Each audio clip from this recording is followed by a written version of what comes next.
Delta Force is a lovely game where any wrong move can essentially end your life. And that boils down to the guns, the armor, the ammo, everything that you use when you go into raid, your decision making, but the most important thing is your operator. Now for this video, we're just going to be talking about the assault operator. So you've got D-Wolf and you've got Vyron.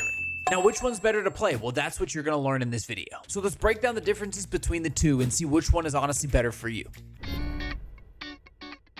Now, if you've played other FPS games like Apex or Warzone where you can slide jump or you could just slide in general, all the operators on this game besides D-Wolf are not able to slide. They're only able to run and they're not able to get that extra boost.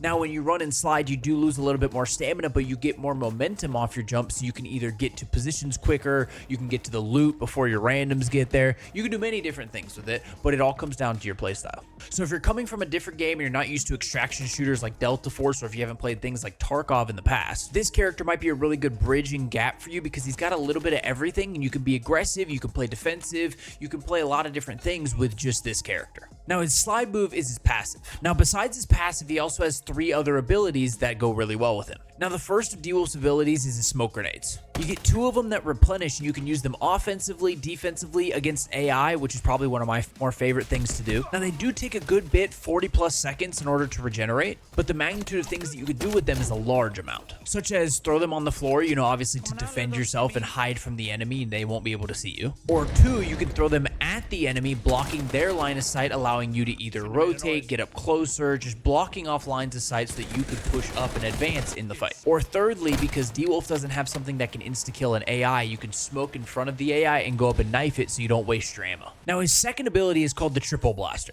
This ability can shoot pretty far, you can aim it, and it has a direct pathway as long as you just hold it, so you can make sure they go where you want them to go.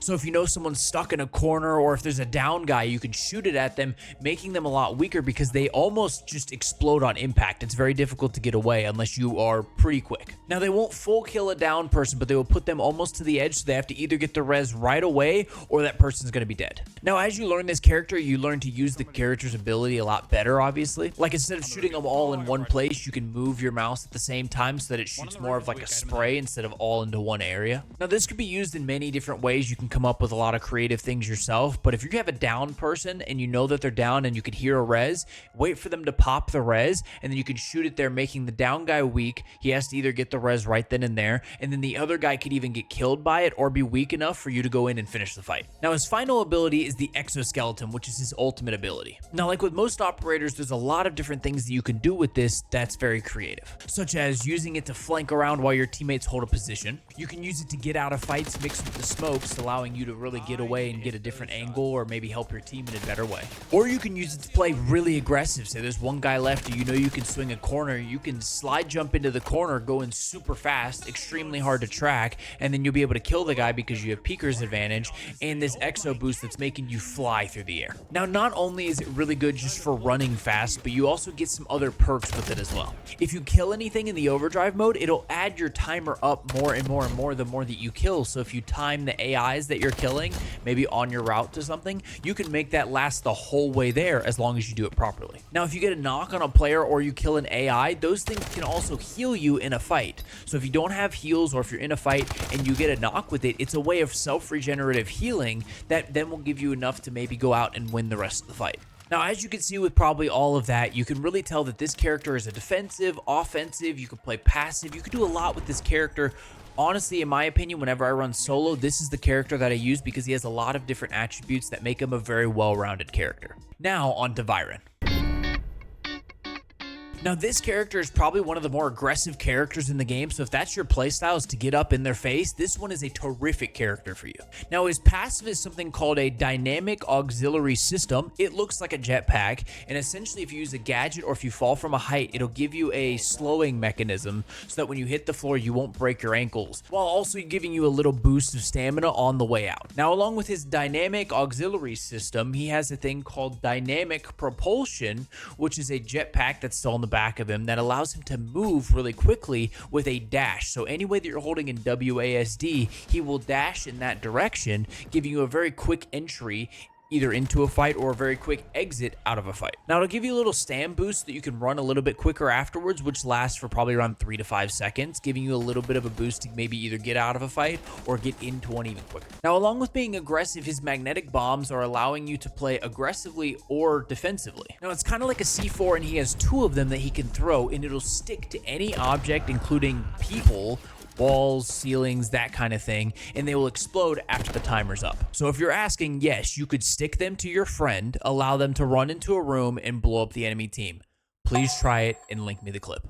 Now, these bombs can be used aggressively or defensively. If you're throwing them into a room to maybe get damage on a team, excellent. Or if you're trying to defend yourself and you're stuck behind something, you can throw the bomb so if they peek, maybe it makes it a more even fight. Now, lastly, his ultimate is a knockback, which essentially can win a fight if used properly. Now, the correct scientific term is QLL32 Crouching Tiger. I didn't make the name, I'm just making the video. It shoots a suppressed air round at the ground, and whatever is near it in that vicinity will get hit and will be knocked back on their back. Yes, that rhymed. I'm a rapper as a side hustle. Not actually, I wouldn't even be able to make a Dr. Seuss book. Now, when this knockback hits the character, it will not only knock them back, but it'll put them out of commission for a good bit of time, allowing you and your team to push up and get a free pick or a free easy kill on 1 or even 2 people, depending on how many people you knock back. Now, this thing goes off pretty quickly, so whenever you shoot it and it hits somebody, you gotta act really quickly upon that, or else you'll waste the ult completely. And that's about it for Vyron.